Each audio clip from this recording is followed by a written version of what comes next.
Hello and welcome to this episode of the GreenShift podcast. As I always say, this podcast is where we bring the players that are shaping the sustainable space in Africa. And Humphrey, when I was reading, the brief I was sent about you, there's something I picked about climate finance, which is a very, very interesting topic.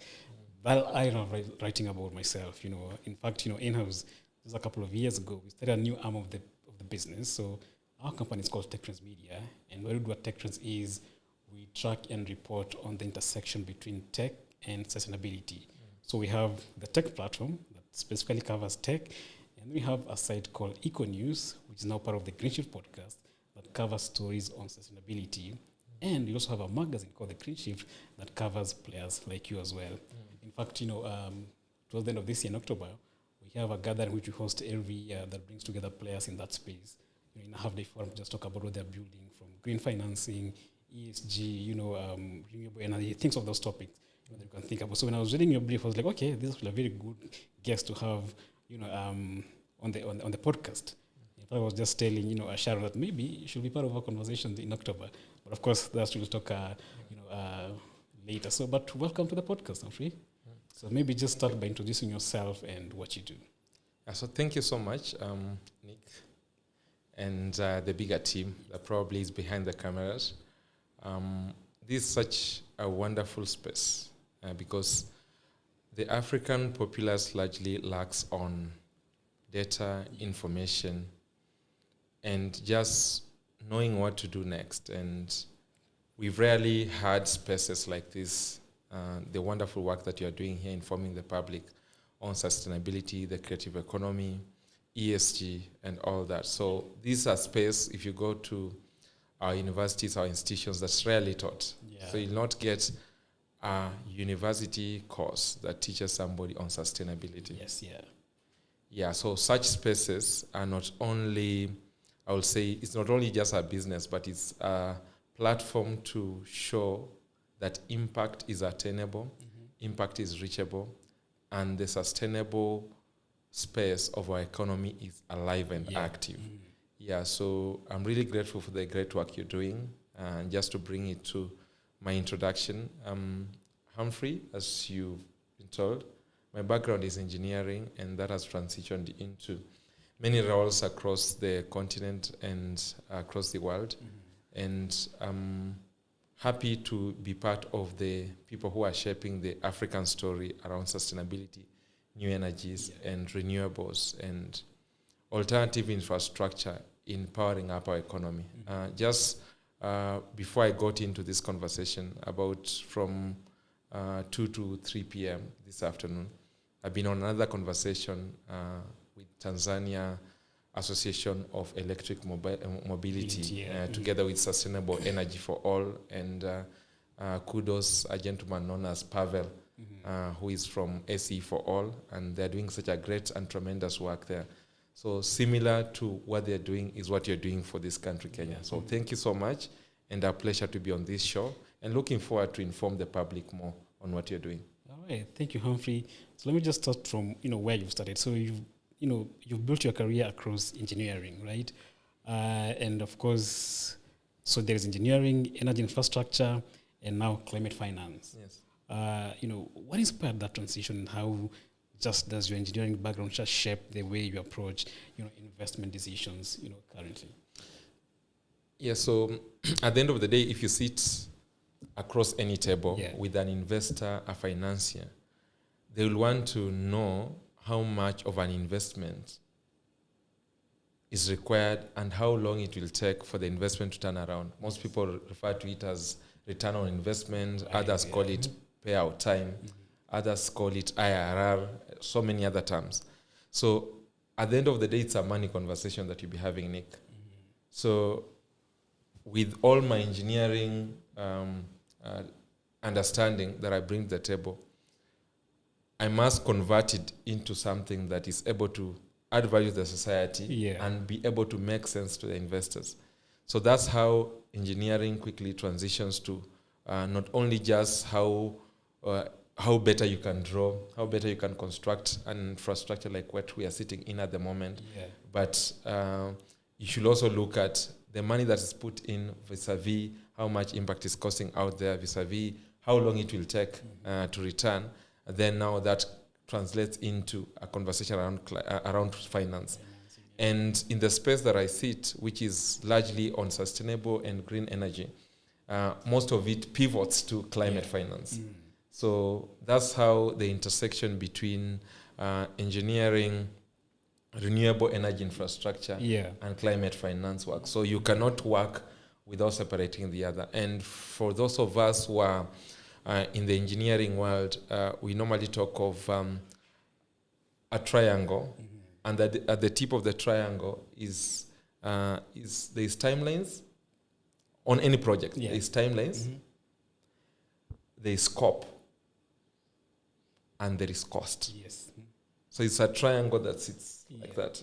So at the tip of it, we have the scope of the project, we have the timelines and cost. You can't do one without the other. You can't do one without the other. Yes. Okay. Then at the center of that hat sits what we call sustainability or safety. Okay, which I think is a conversation a lot of people have been ignoring until recently, right? Yeah, so you can't do one without the other. Yeah. Yes. I'm glad you talked about, talking money, because, of course, whenever we both love having conversation around money, but, many people see climate finance as something driven by mostly, economists and even bankers. Why do you believe, engineers like yourself have an increasingly important, role in just financing Africa's energy transition? Reason for that is there is a transition. So you are able to understand from an infrastructure point of view the traditional engineering infrastructure or the traditional engineering construction that used to happen. And you're able to tell the story better to a financier. You're able to sit down with local banks that I think I've sat with almost all local banks in this space, from KCB to Equity to I&M to ABSA to international banks. We have Rabobank, we have Chase Bank, we have so many, IFC, World Bank. I've sat in all those forums. And in what people will want to understand is, how do you make it practical on the ground? So it's one thing to know what to do, and it's another thing to make it practical on the ground.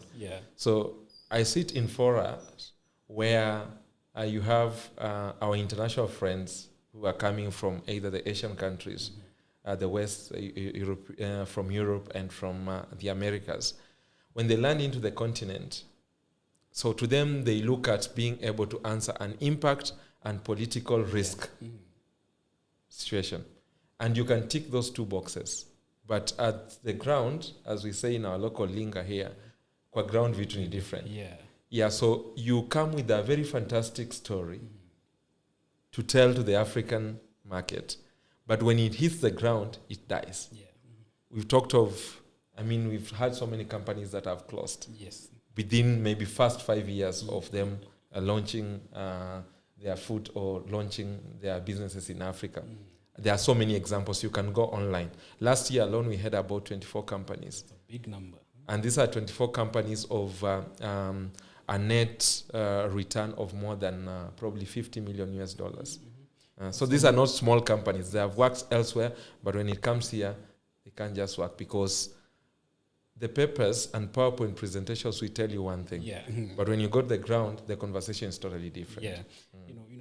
I've sat in forums with James Mangi of Equity, and I've had me actually bring up the same conversations. How, for example, Africa, we have a lot of arable land that is very, very untapped. That we actually make use of to actually just generate a lot of renewable energy. Right?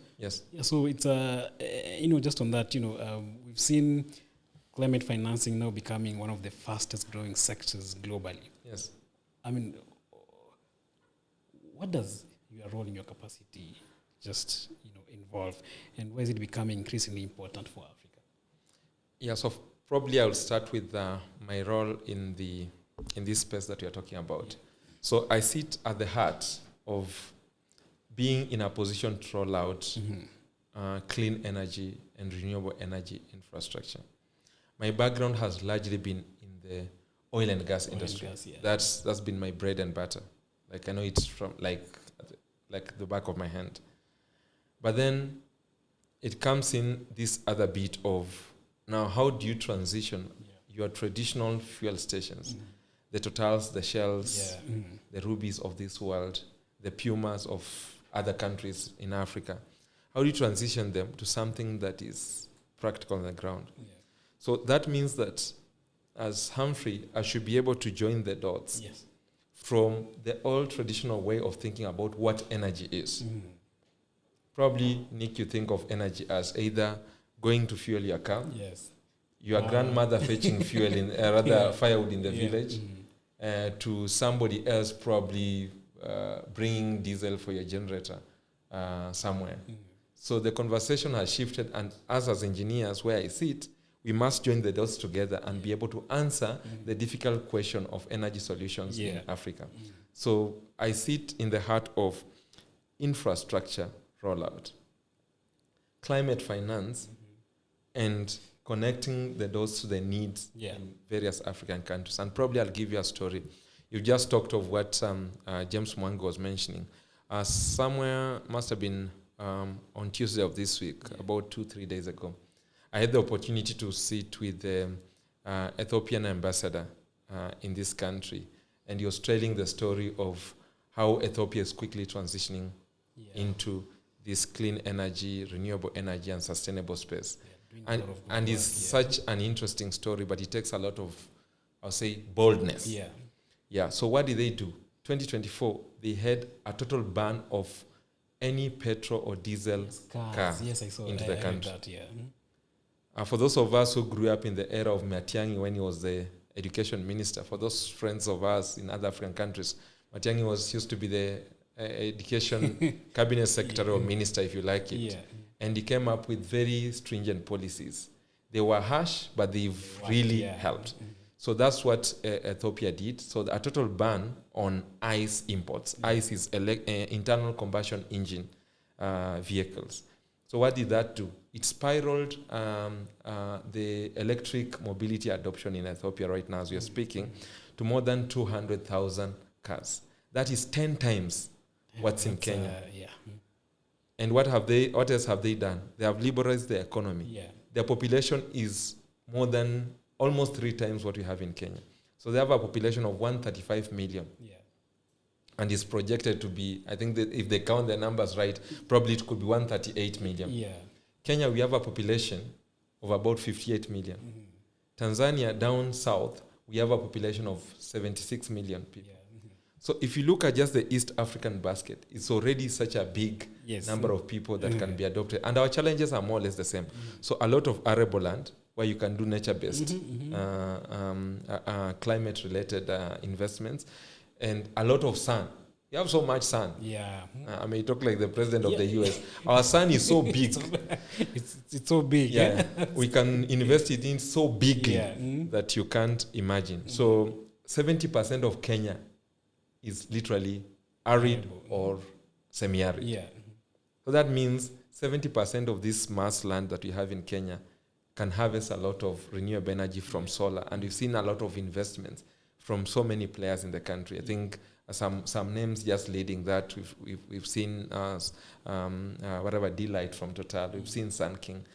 And if you move across our highways, you see so many billboards or people pushing into that investment. But we've barely touched the surface, my friend Nick. I love that you mentioned Ethiopia, because I think I always look at my friends, when you talk about Singapore, you should be looking at Ethiopia. Yes. Actually, you go to Ethiopia and you're surprised in how developed that country is. In fact, I remember the story about them banning, buying fossil cars.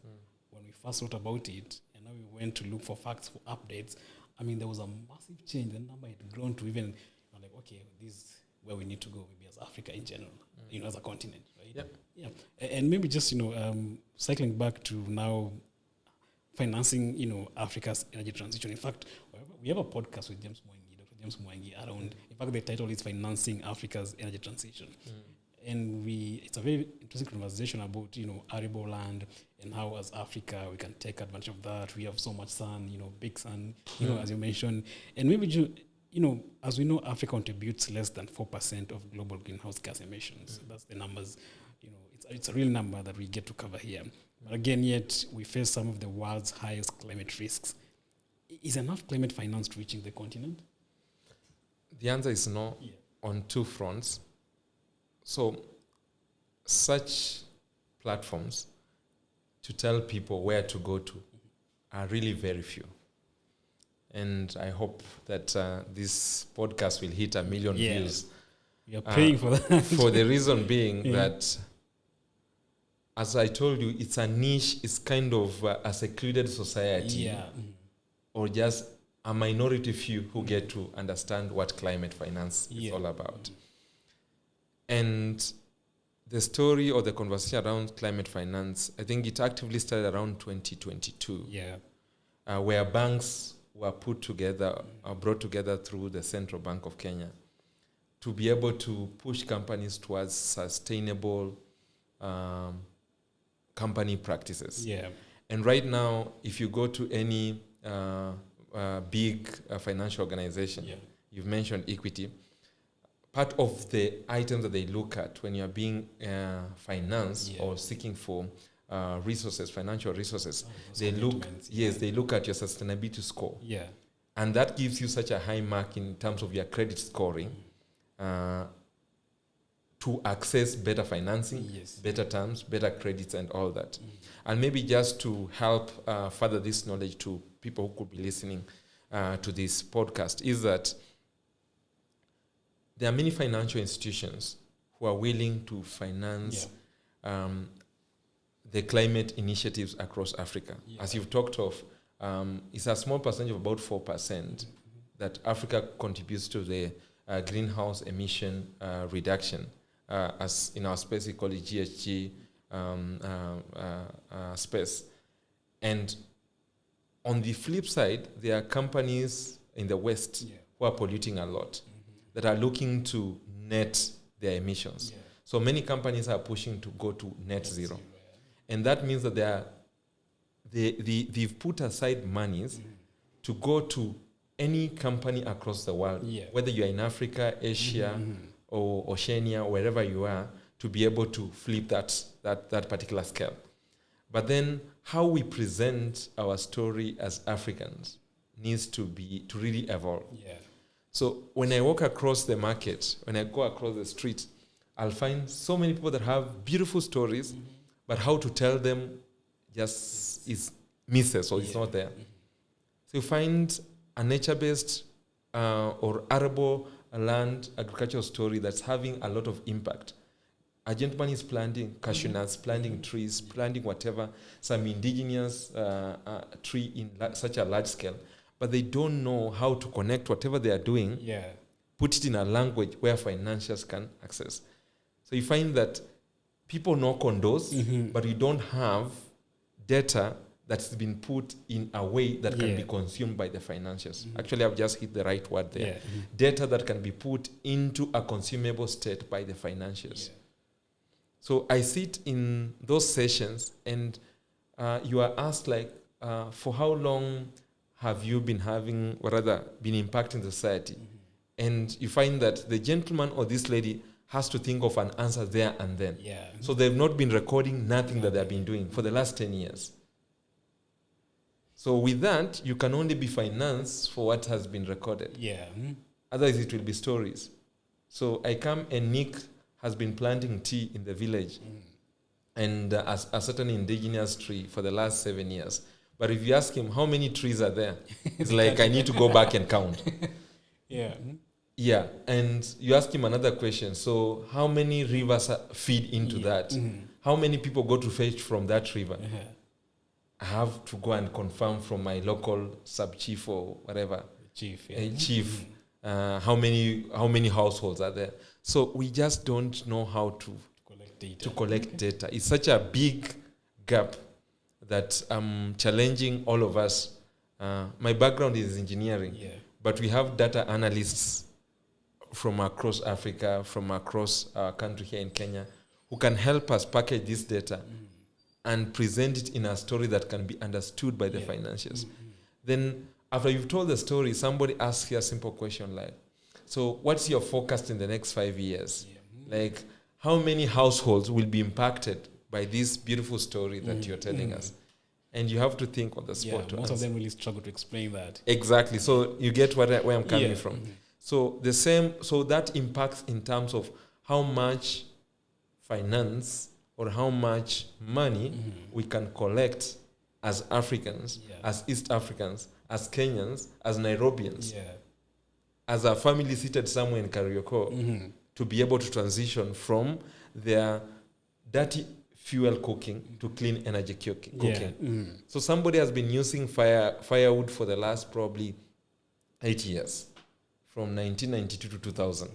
Then from 2000 to 2026, they moved to some form of clean energy fuel. But if you ask them, so how many liters of that clean energy fuel has been consumed in a certain neighborhood? The data isn't there. Okay, so you get the balance. I get the balance. So that's why we are attracting very little financing. From a financer's point of view, that's the question that has to be answered. But again, I challenge the financiers to help build capacity. You know, a story is told in the Bible that you can only go as far as your eyes can see. That's what was told to a gentleman called Abraham. That as far as your eyes can see, this land I give to you. So as far as your skills can reach, so can your your impact reach. And you can only eat according to the length of the rope. So we must be equipped by the companies, by IFC, by World Bank, by SE for All, by Mirova, by all these companies that I've said, to be able to extend the length of our rope so that we can match what we're being asked for. Otherwise, it will be a story of, I have so much money here, I can't give you. I can't give you, Because when you look at the figures, the amount of money IFC, for example, gives to banks to just finance, this climate initiative, it's lots of money. So the money is there. The money is there. And we were looking at a figure the other day, and we were like, okay, this is actually a real figure that are being given to banks to actually distribute to, customers are actually big on climate initiatives and all that, right? And I like that you mentioned that, because currently we are looking at so many sectors. Battery storage is a sector, renewable energy, e-mobility, green hydrogen, carbon markets, a very, very big conversation. Which sectors do you believe actually present the biggest investment opportunities, over the next, decade, for example? So over the next decade, probably I break it into chunks of 5 years each.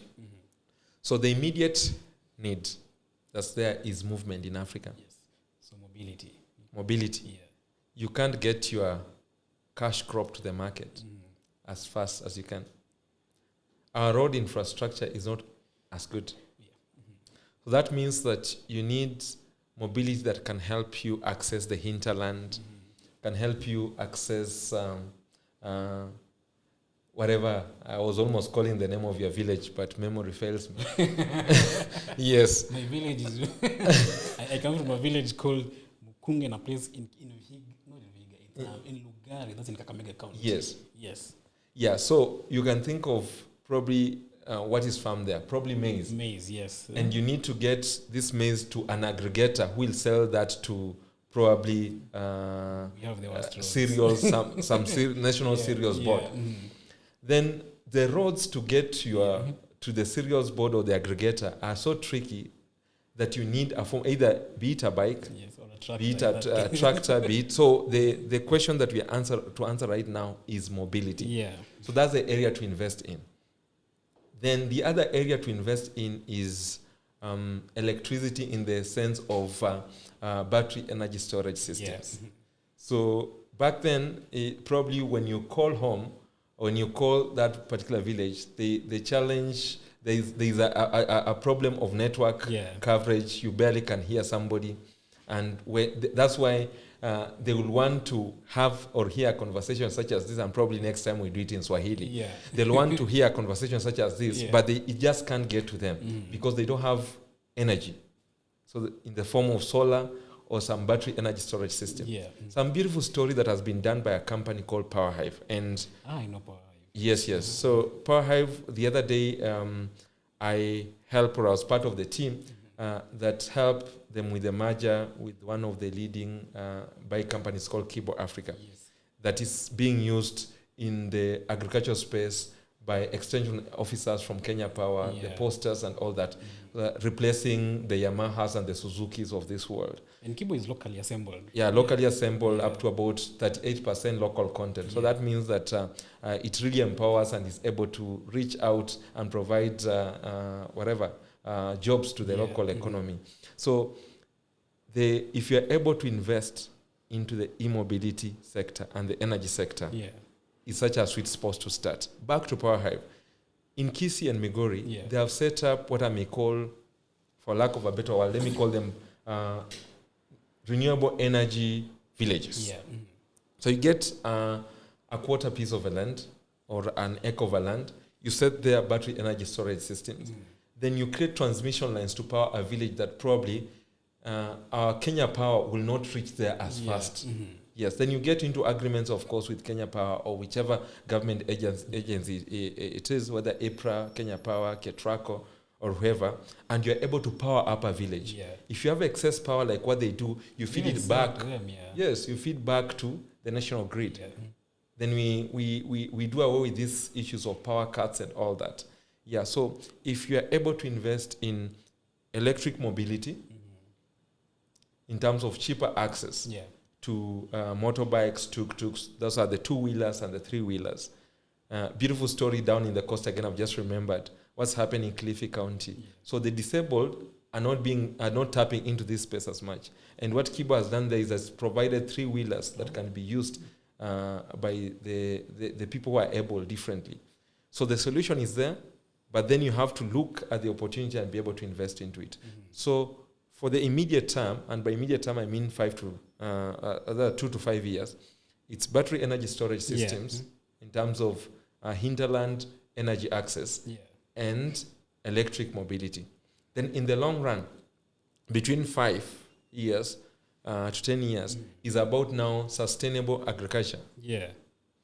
Being able to look at how best can we sustain our agriculture to rely on energy solutions, things like irrigation. Yes? So I could be wanting to grow. Our land is so fertile, and probably one of these fine days you should visit Galana Kulalu. Back then, it never used to farm anything. But if you go there with all this irrigation, there's rice that's coming there, and they've even started farm sugarcane and all that. So, and many other cash crops that can be farmed there. So in the longer term, because the economy of Africa, whether you like it or not, is held by the backbone of agriculture. We might transition into so many things, technology and all that, but that's our Jerusalem. That's where we are good at. That's our home. We are so good at agriculture, so it's just to spin the wheel a little and really get this sweet spot where we aggregate sustainability into agriculture. So a buzzword, if I may call it, is sustainable agriculture. So that is between 5 to 10 years.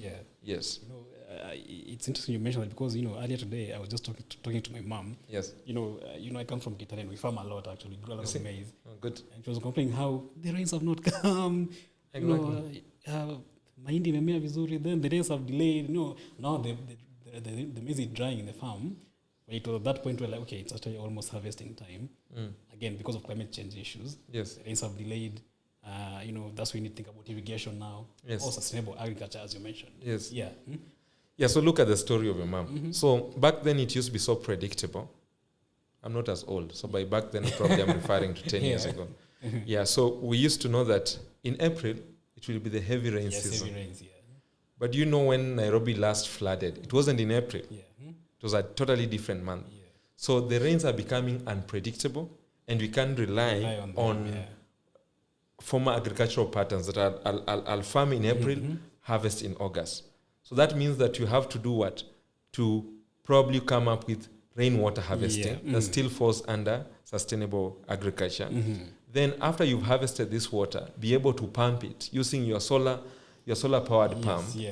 That's still sustainable agriculture. And you're able to again farm all year round and not depend on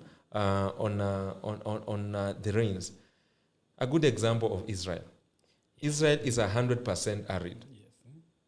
But surprise, they even bring and export agricultural produce to African countries. So what does that tell us? that there has to be a mental shift. And they know, some of these economists know that the moment you can control food to even, the moment you control food to even the person that sits next to you, you have them. Mm-hmm. If you control what I can eat, tell me when I can have it, then you have that person. Yeah. Yes. So I think the question around sustainable agriculture is something that we must look at as African nations. Mm-hmm. And happy to visit your village one of these days and see how we can support your mom, so that she can not complain about not being in a position to shell her maize after she's farmed it, to take it to the National Cereals Board and wherever. And if you look at the patterns, so I'll say two things, and probably this could be the first time that this is being said in a public space. 2027 is likely to be a very difficult year across Kenya. Yeah.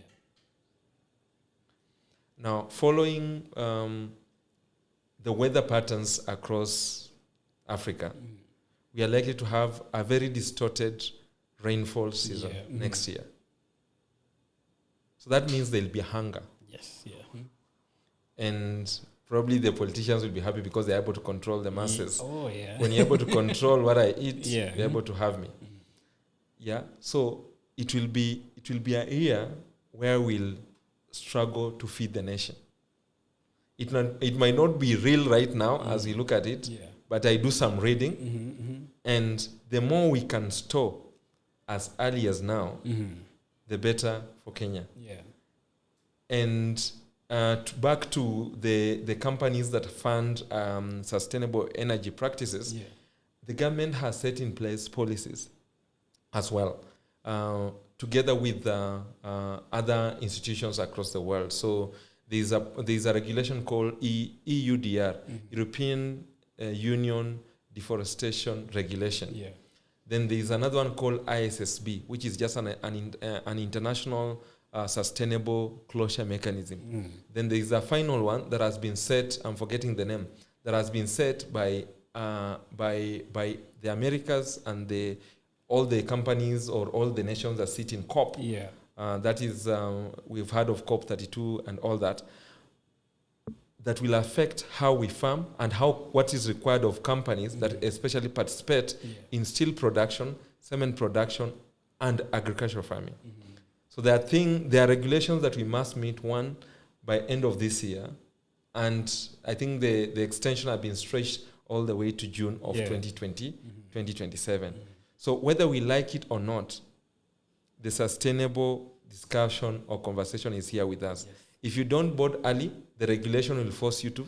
Some of us will be hit by that by December of this year. We'll be forced to comply to certain regulations, either as, let's say, Equity Bank, be forced to pick up some semi-arid land and plant trees.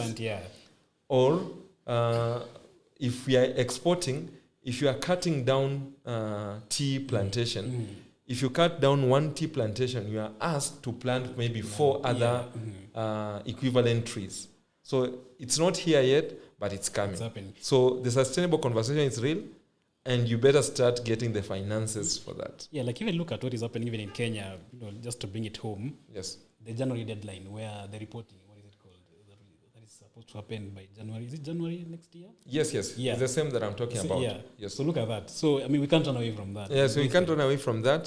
So we are either forced through our finances in terms of climate finance, and the energy transition journey is real. So we better board the train before it's too late. Okay.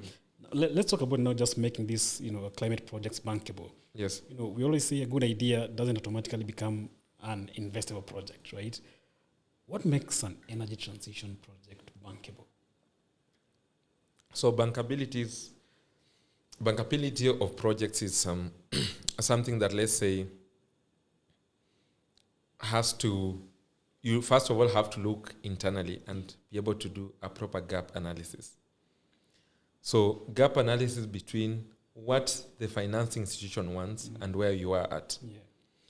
And the first one normally sits in a simple things like a framework for impact. do you have an ESG policy in place for corporate institutions? Yeah.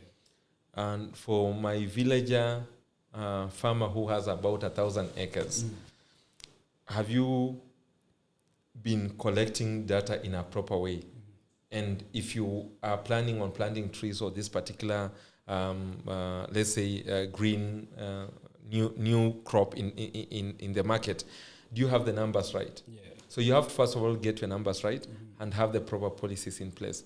Then the other big bit is you have to work closely with the regulator, and the regulator in this case is NEMA, National Environmental Management Authority. For Kenya, there is EPRA, which is the Energy and Petroleum Regulation Authority for Kenya. In Uganda, in Tanzania, there is EWURA and other local regulatory bodies that you must work on. Yeah. So gap analysis, if I may give it in point format. So gap analysis, internal policies, regulation, then you measure it against what the financier wants to be able to have a bankable project. Yes. Okay. So if you are, advising, let's say, an African government just looking to attract climate funding or investment, what are the first three things you will tell policymakers to prioritize? One, real impact. 2, work with the local communities because they must be part of the finance equation. Like what is it Flocker is doing? Yes, Flocker? Yes, exactly. Yeah. They must be part of the finance equation. Then, lastly, you must be predictable in the long term. By this, I talk about political predictability. Yeah, so it shouldn't be that if the government changes, everything stops. My program stops. Yeah. So that means that my investment imekunywa maji. So I've put in $100 million into the economy. Yeah. Then fast forward 3 years later, somebody else is in the leadership and tells the local communities that I have to close these taps. Yeah. So I've said the major three things. Yeah. It's like you always see politicians analeta niza maji akishindwa anachukua anaenda nazo. Exactly. So that's how it works. So we must be able to work that properly. Then the other last bit on predictability is that our policies should be revised and updated more oftenly. So some of these policies, you find that when you go to look into them, it's probably a policy that was borrowed from, 1992 in terms of what a certain nation was doing, and we just adopted it word for word, and probably doesn't meet what we need to do. It's so funny that, like for Kenya, it's only up to February of this year, 2026, that we've had the e-mobility policy in place. So what does that mean? And probably it's a difficult conversation to have. So you'll see so many people, new market entrants, startups bringing in motorbikes all across. Electric motorbikes. And they all have their own different chargers, different batteries. Swapping stations are different and all that. So you remember when the LPG industry was deregulated, it meant that when you go to buy gas from Shell, and tomorrow you're in a place where there's no Shell, you can't switch and use Total because the regulator or the burner was different, the meko that sits on top was different. So we must move very fast and be able to regulate that space to have universal chargers, universal swapping stations. And countries like Rwanda have already done that. Ethiopia is already in the process of doing that.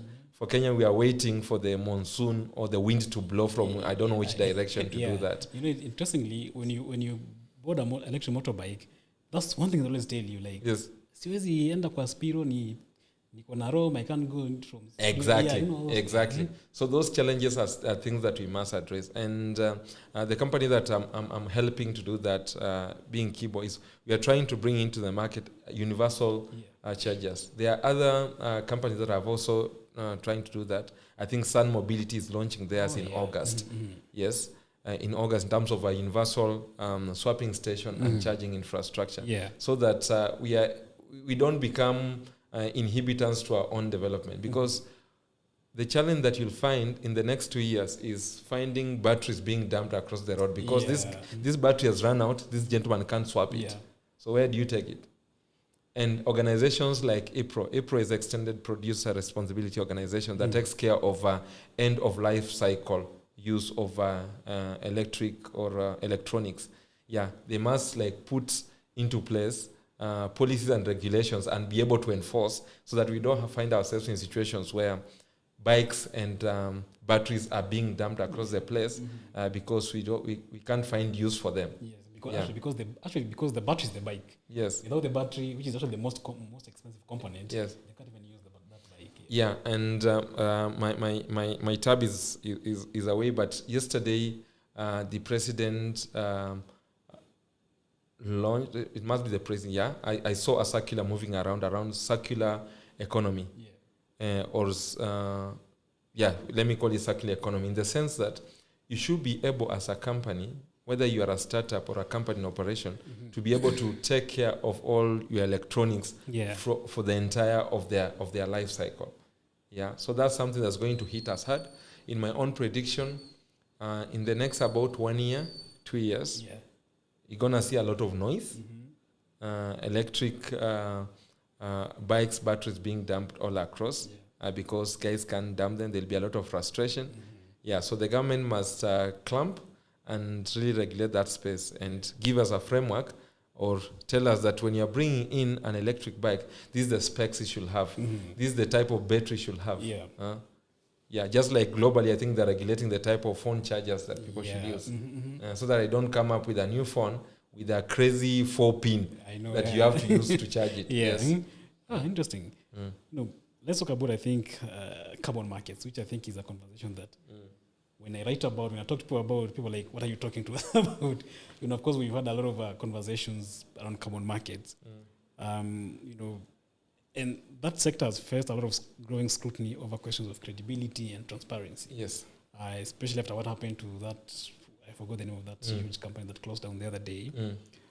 Can they still become meaningful source of climate finance in Africa? Yes, when done right. Yeah. When done right. Yes. Okay. So the beauty is that currently, as we sit, must have been around March of this year. My numbers fail me, but the DG of NEMA, that is Mamo, Bimamo, together with a couple of other stakeholders, launched the carbon regulations or the carbon markets regulations. Yes, we were there for that event. You see? Yeah. I try to read around. Okay. Yes. Yeah. So what that does is that it gives you the ABCD up to Z of what to do for any carbon project. So it's a long, windy road, but at least right now, there are steps to be able to certify a carbon project, so that people don't just come up with all forms of carbon projects, one upon the other. So you claim that you are planting trees on a particular area, while somebody else, Nick and Sons, is also claiming the same area. So what that ends up being is that there's double claiming of carbon assets or carbon credits. So you find that Nick and company, or Nick and Sons, will say that we've been able to plant 1 million trees in this particular land. And for that reason, we've been able to sequester or reduce this number of tons of CO2 from being emitted into the atmosphere. Okay? Then Humphrey and Sons also comes and claims that it's the same place.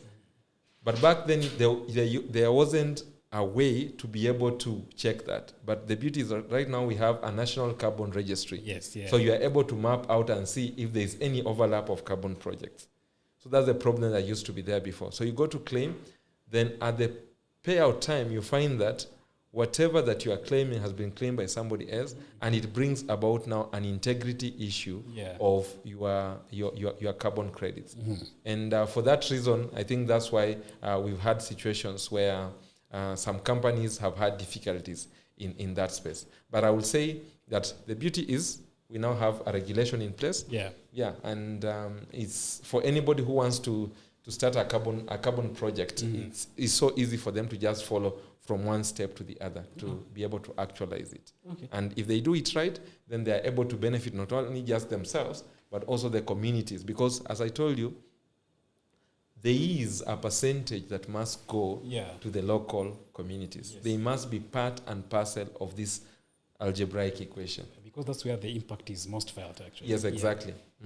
Because when I'm talking about this bodaboda rider who is moving around with this e-bike, he must be part of the white carbon story. Yeah. So I cannot just be claiming that I've transitioned Kenya from the space of dirty fuels to e-mobility, while the person who is riding, who is helping me in that transition, is not benefiting at all.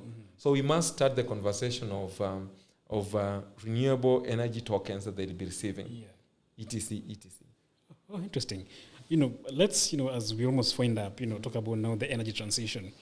When we look at Africa, across Africa, and of course, you're a journalist like me and cover a lot of these stories, Africa's energy transition is often framed as fossil fuels versus renewables. Yeah. Is that really the right conversation that we should be having? We still have fossil fuels for the next 50 years, sad to say. Yeah. I think they work hand in hand. You can't have one without the other. Yeah.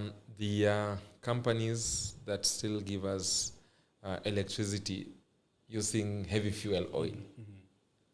There are companies that are setting up using coal. Yeah. And one of the biggest producers of energy right now, if you go to the US, they still have coal. Oh. And actually you've seen it happen even locally, right? In Kilifi? Yes, in Kilifi. Yes. There's that story that's happening. Yes. So you can't have one without the other. I would say it's a matter of being able to balance and trying to maximize what is easily available in that particular geography. Yeah. So like you have plenty of sun. Why not use sun? Exactly. Yeah. Now, how much coal do we have? You mentioned Kilifi. I think it's the and probably Kilifi and probably in Kitui, yeah. where one of the leading investors in Africa wanted to set up a plant. Yes. But sun is everywhere. I can predict that tomorrow there'll be sunshine. Yes. And chances that I'm right is 99%. Yeah. So I think we just leverage on what we have and don't take a position that probably I'm not using coal or I'm not using this particular type of fuel. Yeah. Because globally they still control economies. But bold steps have been taken by countries, as we mentioned, the likes of Ethiopia. Yeah, and it's an interesting conversation to see how this will shape up into policy formation and into really sober discussion on how we should transform our economies, Nick. Oh, thanks, Humphrey. So if you had just 5 minutes with let's say a CEO of a global investment fund, what would your investment case for Africa energy transition look like? Just take that up again. What would your your investment case for Africa's energy transition look like? Yeah, so this is what my crystal ball will say. That Africa has a lot of natural resources, starting with the sun and rivers. Kenya, as we stand right now, we are the biggest producer of geothermal energy. Most of the power that we use is hydro. Yeah. That's a story that's not told. So these are God-given natural resources. We have forests that we can't even know how to measure. Yeah. You actual go to forest, yes, actual forests. You go to the Democratic Republic of Congo, and there's so much that you can do. So the pitch to an investor, a DFI, or somebody is looking into equity investment into Africa is look at institutions that are working closely with the local communities and tapping more into the renewable, that's sun and the forests that are easily accessible. Because with that, the risk is very low that the project will flop. Yeah? And most of them, you'll find that the return on investment will play something between 24 to 36 months. So as a foreign investor, you'll be able to have back your money within that particular time period. And not only that, most African countries are now establishing frameworks and protocols in place for climate financing. So that's one of the key things that you must look at before you tick that investment box. Lastly, have a keen eye on the paperwork, on the books, so that you are able to tell a story in the sense of where is this company or investment coming from. So those are the three key things that I will say. But by and large, in 30 seconds, I will say that there is plenty of natural resources and a big opportunity in e-mobility across Africa, more so East Africa, because of the population, because of the education levels. And the resources. And the governments are now continuously understanding and forming policies that will de-risk your investment. So welcome to Africa. Welcome to East Africa. All right. And glad you mentioned policy, because beyond now finance, what policy reforms are most urgently needed to just accelerate this transition, this clean energy transition? One is around how we size what goes to the community. We've talked of 35%, we've talked of 40%. That has to be clear, so that we don't have one side of government speaking one thing and the other one speaking the other. So there is an important matter on the table of aggregation of the policies that have already been put rolling, so that they speak the same language. So that's one thing from a policy level that I would like to do, or advise the government to do. Then secondly, the other big situation is to have central bank closely involved with the other banks. So that talks to, can I call it fiscal policy liberalization, with of course guardrails as to what extent can the local banks be able to do. We know that right now the local banks who are in the just passed finance bill have been given the opportunity to be able to lend to the Kenyan government. So that means that they'll be short of cash, because the government is the highest spender in any economy. So there is an opportunity for that, but let's keep this cash flow as it comes in, and at the same time, so with the proper fiscal structures, probably led from the Ministry of Treasury, then working in close coordination with the Ministry of Environment, the Central Bank, then together with now the private sector. So through either the Kenya Association of Manufacturers or the KEPSA, the Kenya Private Association. Right. Wow, that was quite insightful. I think this is the deepest we've dived around these entire conversations on this podcast. Thank you so much, Humphrey, for joining us on this episode. Thank you. And of course, we are recording this podcast from Wojo in Upper Hill. And of course, we're going to keep the conversation in our GreenShift forum in October 22nd. Of course, I want to extend an invite to you for that as well. Thank you. If you haven't registered for the event, I'm going to be sharing a link to the registration in the description section of this podcast.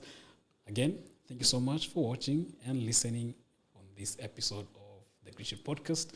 My name is Nick Kanali. I'll see you in the next one. Thank you. Bye-bye.